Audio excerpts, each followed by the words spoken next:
Welcome to our presentation that analyzes the Oklahoma City bombing as an act of terrorism, presented by Amy Vauthier, Sharon Walker, and Kevin Warnicki. During our presentation, we will analyze this event as an act of terrorism by explaining the act's historical context to the events which led up to the action, develop the relational tie of prior occasions and policies the actors used as justification for the bombing, examine the terrorist arguments of justification according to jus ad bellum, and then finish by providing a critical response to why this act occurred. To set the background of our presentation, you are viewing a 90-year-old American elm tree located in the heart of downtown Oklahoma City. It survived the bomb's blast that witnessed the worst attack on American soil at that time, and served as a cool, shady spot for the injured to recover. Today, it stands as a symbol of life and strength for the community and all of humanity. Please note the other forms of symbolism within the background.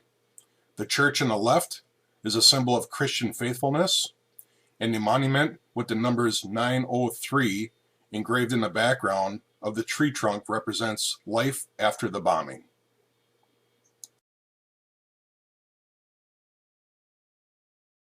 It was a perfectly normal and peaceful blue sky morning in Oklahoma City on Wednesday, April 19, 1995. The Alfred P. Murrah Federal Building community was innocently going about their day at 9:01 a.m. Timothy McVeigh, the main terrorist, rented a moving truck from Elliott's Body Shop located in Junction City, Kansas. McVeigh and his main accomplice, Terry Nichols, made a 5,000-pound homemade bomb by packing the truck with 4,000 pounds of ammonium nitrate, a farming fertilizer, and approximately 1,000 pounds of nitromethane, a racing fuel. The cargo, weighing approximately 2.5 tons, is the maximum load this rental truck is capable of hauling. McVeigh drives the truck to Oklahoma City, and shortly before 9 a.m., as he approaches the target, he lights 2 bomb fuses. He parks the truck at the drop-off point directly in front of the Alfred P. Murrah Federal Building, steps out and locks the truck, and then quickly walks away to safety. The following video is an animation developed by the City of Oklahoma City that details the logistics, force, and after effect of the bombing. For your reference, it has no audio.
The destruction of the bomb is horrific, which kills 168 innocent people, including 19 children, and injuring more than 650 others.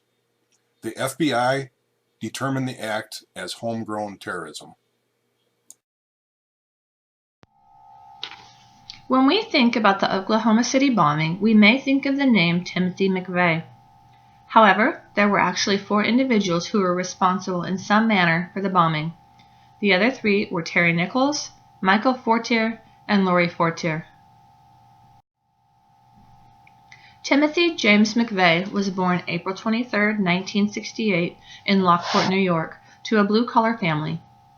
McVeigh was the middle child and the only son of Mildred Noreen and William McVeigh. McVeigh's parents divorced when he was 10 years old, and McVeigh was raised by his father, seldom seeing his mother. In high school, McVeigh became very interested in computers, where he received an award for most promising computer programmer. Despite his potential to succeed, McVeigh received poor grades in high school and went on to drop out of college shortly after beginning. McVeigh took an early interest in guns and hacking into government computer systems. McVeigh joined the military, where he was reprimanded on multiple accounts for unprofessional and racist actions. Despite his early infractions, McVeigh went on to receive many awards and was a top shooting gunman. McVeigh showed interest in special forces, however quit after a psychiatric profile labeled him unfit for such a position. After being convicted of 11 indictments in 1997 and denied an appeal in 1998, McVeigh was executed on June 11, 2001. Nichols was born on April 1, 1955, in Lapeer, Michigan. He is the third of 4 children born to farmers Joyce and Robert Nichols. In high school, Nichols showed an interest in sports, playing football, wrestling, and was even on the ski club. Nichols graduated high school with a 3.6 grade point average and was said to be a smart individual with a knack for art. Nichols enrolled in college at Central Michigan University, however dropped out after his first term as he found it too difficult. Nichols enlisted in the Army in 1988 as a way to escape his life on the farm, which he disliked. At age 33, Nichols was the oldest man in his platoon, and by default of his age, was quickly put into a leadership role, despite having difficulties with physical aspects of the military and often being referred to as Grandpa. Michael Fortier was born in Maine in 1968. He graduated from Kingman High School in Arizona and then joined the military, where he met McVeigh and Nichols. Michael was given honorable discharge in 1991, and from there went on to enroll in local community college and help his father work on the family farm. Michael married Lori in 1994, and the couple allowed McVeigh to live with them off and on from 1993 to 1995. Michael played an instrumental role in assisting McVeigh in preparation for the Oklahoma City bombing by transporting and selling weapons for McVeigh, and for not notifying the authorities of his knowledge of McVeigh's plans. There is little information to be found on Lori Fortier. She married Michael in 1994 and they had 2 children together. Lori was a part of the Oklahoma City bombing by making false identification for McVeigh, as well as not notifying authorities of her knowledge of McVeigh's plans. Lori was granted immunity in exchange for her testimony in the conviction of McVeigh and Nichols. There were many events that led to the Oklahoma City bombing. Some of these events were McVeigh being denied entry into Special Forces, the Ruby Ridge standoff, and the Waco siege. McVeigh found enjoyment serving in the military, so much so that he applied to join Special Forces. McVeigh was given a psychiatric evaluation, and when the results of that evaluation led to his denial into services, he left the military. Randy Weaver and his wife Vicki bought property at Ruby Ridge to escape society. There was a dispute with a neighbor over land rights, and this led to a turn of events that caught the eye of the FBI, who began an investigation of the family. Weaver was accused of selling weapons that had been illegally modified, and through an unfortunate turn of events, there was a warrant issued for his arrest. Though it was proven that he did not fail to appear in court, rather there was an error in dates on the paperwork, the judge refused to remove the warrant. However, extended time until the 20th of August to see if Weaver would appear as ordered. The FBI, however, chose to ignore the dates on this, and the 14th they entered the property. Weaver's dog began to bark, and this sent Sammy Weaver's 14-year-old son, along with Kevin Harrison, a friend who was living on the property, out to investigate. Officers shot the dog, and in turn Sammy started shooting at the officers, who shot and killed Sammy. Harrison retreated, and at that point Vicki Weaver, who was standing in the door holding her infant daughter, was shot and killed. Weaver was wounded as well. A standoff ensued for 10 days before Weaver surrendered. Weaver was later acquitted of all charges. This case began a nationwide debate on the force and ethics used by the FBI, specifically their rule of engagement, which allowed them to shoot and kill any armed man that they encountered on the property.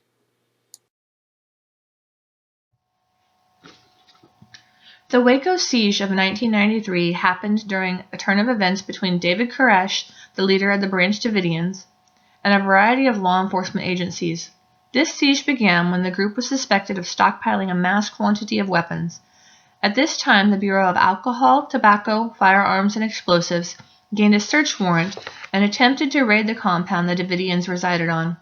This raid turned into a huge shoot-off, leading to the death of 4 agents and 6 of the Branch Davidians. This mishap led to the FBI involvement and a 51-day standoff that ended with 76 Branch Davidians being killed, either from gunshot or burned to death in a fire. 22 of these deaths were children, and most of those children were believed to have been fathered by David Koresh.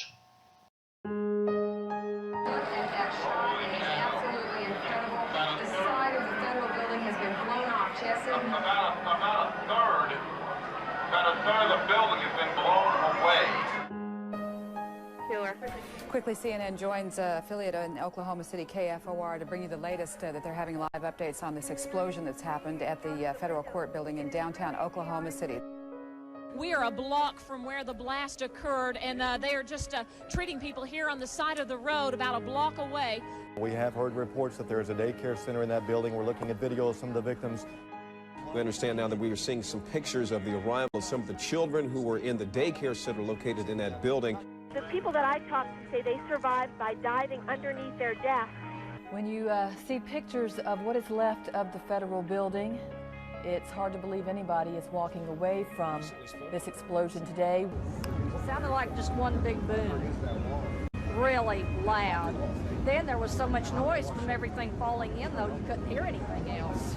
Everything started going like this, and I dove under the desk, and then all the glass came in and the ceilings came down, and I probably got cut worse if I hadn't been under the desk. I just got little scrapes and scratches. Just the whole back of the building just fell in on us. It's just, it was a big force. Just all fell in. Everyone along our set of offices had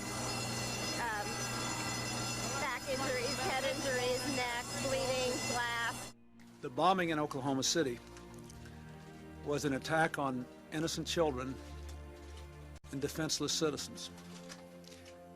It was an act of cowardice, and it was evil. The United States will not tolerate it. It looks like it's a video from Beirut or something. You can see the wrought iron bars that are used for reinforcement, the rebar just sticking out there. We have a parking lot across the street from the federal building, and the cars over there were demolished. And that is a ladder truck from the Oklahoma City Fire Department. It looks like trying to rescue or at least looking for victims inside the Alfred P. Murrah building. We are now getting word from the Oklahoma City Fire Department that there are people trapped inside the building. They believe they are alive. They are trapped in the rubble. We're talking to victims through void spaces. People are crying out to us.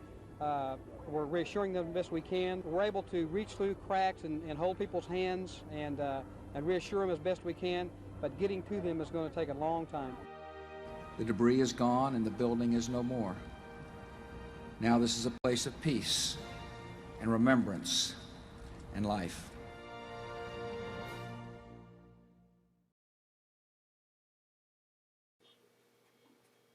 McVeigh cited several historical policies as the basis for his terroristic act. A core issue is the exceedingly burdensome taxation policies by the United States government. McVeigh was infuriated after receiving a overpayment letter from the Department of Defense Finance and Accounting Service at his Lockport, New York home on February 13, 1993. 2 years after he had left the Army after serving in the Persian Gulf War. The letter asked for the full $1,058 in overpayment or a $50 installment within 30 days. The 1994 assault weapons ban was a policy that McVeigh despised.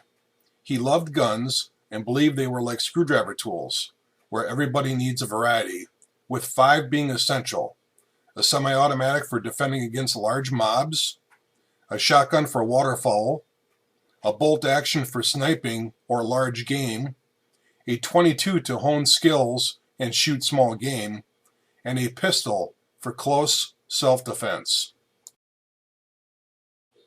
McVeigh quit the National Rifle Association, citing they had become too weak against the governmental gun control actions.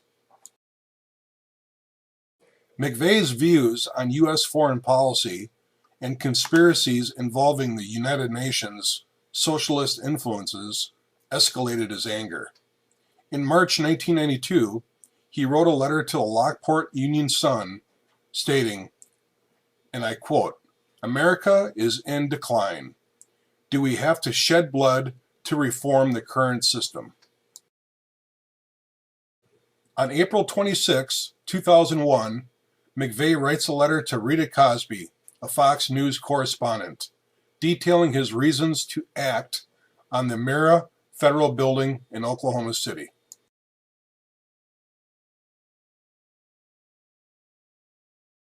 It was 7 pages long, which detailed the cumulative FBI raids for weapons on private property,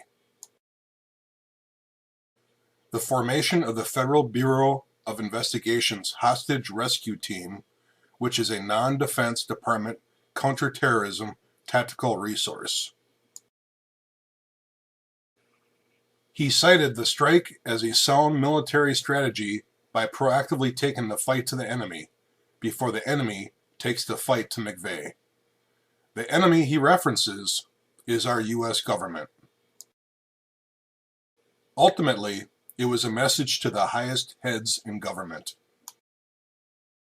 informing them that all property is vulnerable to attack, that all government employees are liable for the government's wrongdoings, and all employees who are party to the government, either through employment or benefit, represent the ideology of government and will be held accountable. Through many interviews and letters, McVeigh accounts the events which led to his decisions to strike. He specifies the many raids by the ATF, the Alcohol, Tobacco, and Firearms Department, for guns and ammunitions, the government's self-exoneration of the many wrongdoings. Specifically, Lon Horiuchi, the Ruby Ridge sniper who shot and killed Vicki Weaver while she was innocently holding her 10-month-old baby. Walter Smith, the Waco trial judge who, for all intents and purposes, left the door open for another Waco to happen, which was a government assault of innocent people on private property. Janet Reno, the United States Attorney General who oversaw the trial proceedings, and the many unjustified medals and bonus pay that was awarded to the agents who carried out the assault on the innocent civilians at the Branch Davidian compound in Waco, Texas. McVeigh's psyche growing up was one of being an unexceptional boy. His parents separated when he was young, with his mother eventually moving to Florida and remarrying and rarely being seen again. At school, his classmates would disparage him, calling him names like Chicken McVeigh and the Wimp. He started to withdraw and isolate himself from public. He became a survivalist by stockpiling weapons and ammo, food, camping equipment, and became ever paranoid about nuclear attack from communism. His gun fascination and extremist views grew wildly after reading the Turner Diaries, a 1978 novel by William Luther Pierce, the founder of the white nationalist organization National Alliance. The book illustrates a justification to revolt and overthrow the federal government and exterminate all non-whites, Jews, and gay people. Jus ad bellum are the steps, the process, the determining factors that are taken in order to classify if going to war would be just. It asks the questions, what are we fighting for? And the principles of jus ad bellum, proper authority and public declaration, is when someone of a legal or government status gives the right to engage in war.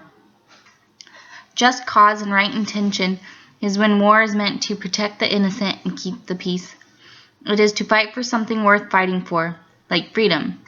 The state of peace should be preferable to the conditions that would have prevailed had the war not occurred. Probability of success is when there is a high rate of success to win the war. If the war is not achievable, then violence should be reconsidered, because you can't win if you lose.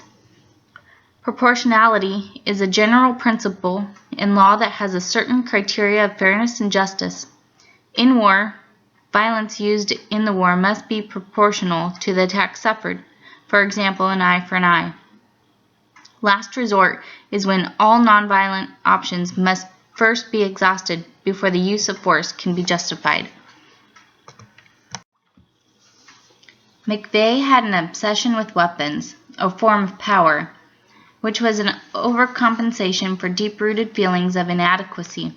He read about them, kept them stashed wherever he lived, constantly cleaned them and fired them in his free time. He believed that he is always right, and upon killing several people, he will be able to stop the government or to make it think twice before confiscating the weapons material from the public. During the Waco siege, McVeigh told a reporter, "The government is afraid of the guns people have because they have to have control of the people at all times. Once you take away the guns, you can do anything to the people. You can give them an inch, and they take a mile. I believe we are slowly turning into a socialist government. The government is continually growing bigger and more powerful, and the people need to prepare to defend themselves against the government control." He thought that doing everything that he was doing is right and the proper human act.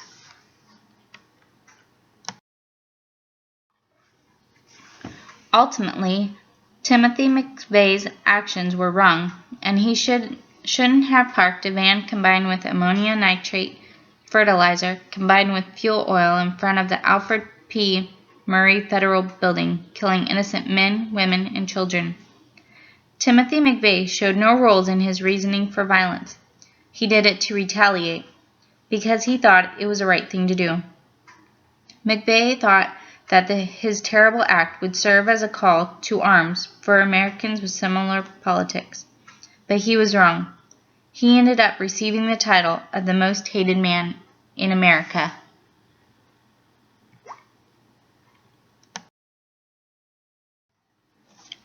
Timothy McVeigh felt a great need to stop the government from taking away people's gun rights. He felt that the government was trying to control people's right to bear arms. This angered McVeigh, so he devised a plan to take action. He also had people who believed in him and were followers of him, which made his decision of the bombing more of a reality. "McVeigh is my hero," Mahone had said. "Wish we had 1,000 more like him." He took action. Mahone Mahone will later be identified by one witness as the person driving the Ryder truck for McVeigh on the day of the Oklahoma City bombing. The Oklahoma bombing was considered a success for McVeigh and for many others, but ultimately the building was torn down and rebuilt, and McVeigh and Forter received consequences for their actions.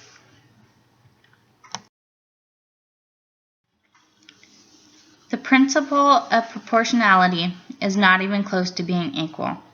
The killings of Ruby Ridge and Waco were a total of 79. McVeigh killed 168 innocent victims. The government lost a federal marshal caused by the Ruby Ridge standoff. The Waco, Texas siege had a lot more to its story than just weapons violations. Koresh was accused of child abuse and polygamy. He had ran a cult. Koresh, the leader of the Branch Davidian group, said the only way to serve God was to be willing to die. He taught the children that suicide might one day be required. The government was investigating the truth behind the children so that they could serve to protect the children, while McVeigh thought it was more of the government taking away their rights to have guns. Most people think that Branch Davidian had illegal guns, while many others thought they had legal guns. Because of McVeigh's paranoia and schizophrenia, he saw these acts as cruel and unnecessary and motivated him into retaliation and the bombing of the Oklahoma Alfred P. Murray Federal Building.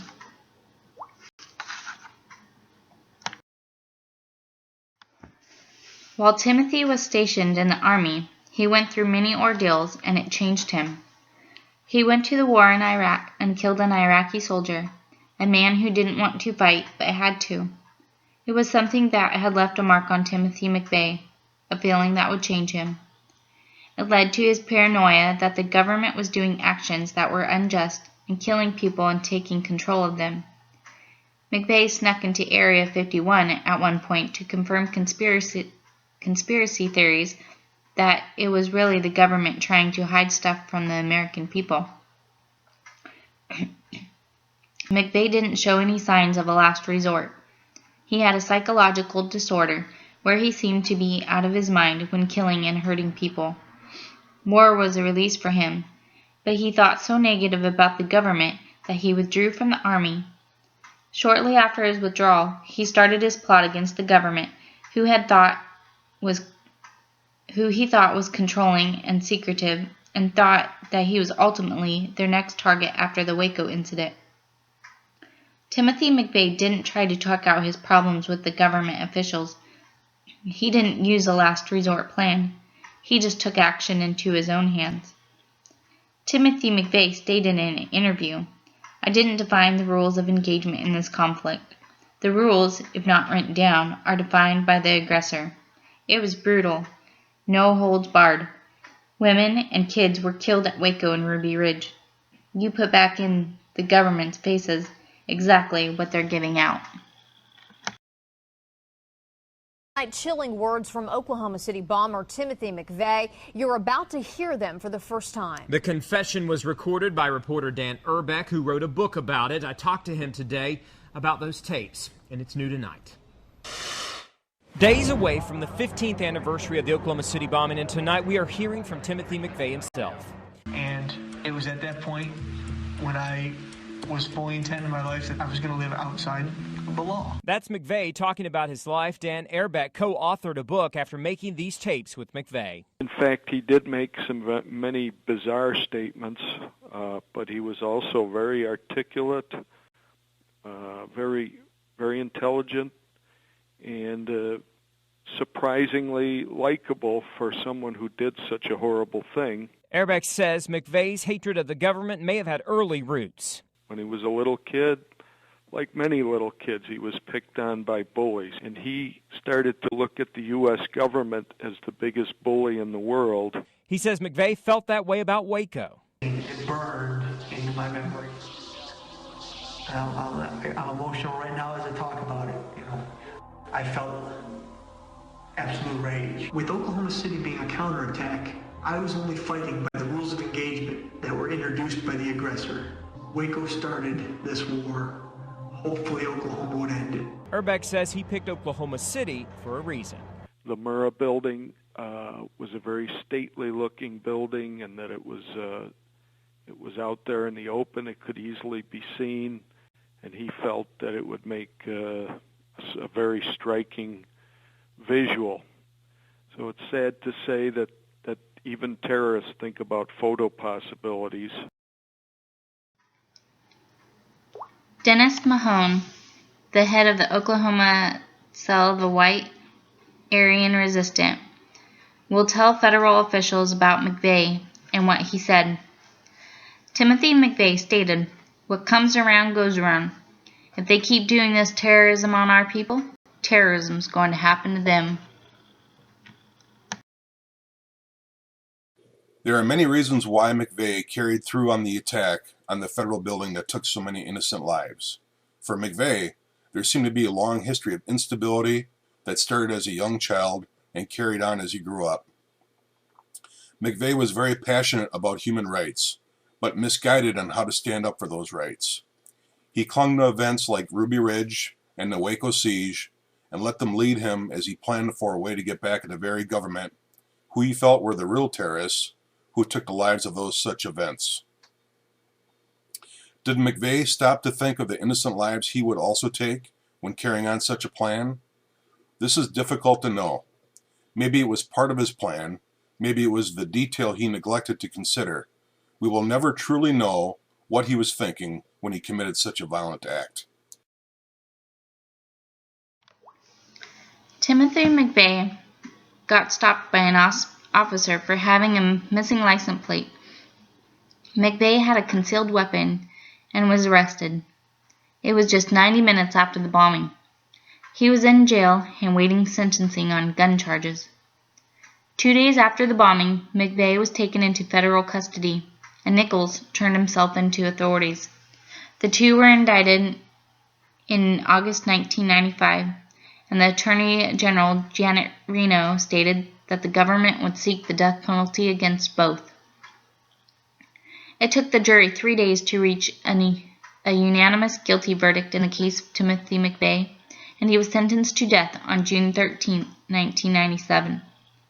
Later that year, Terry Nichols was found guilty of conspiracy and 8 counts of involuntary manslaughter and was sentenced to life in prison. Nichols was tried on state charges in Oklahoma and convicted of 161 counts of first-degree murder, including fetal homicide.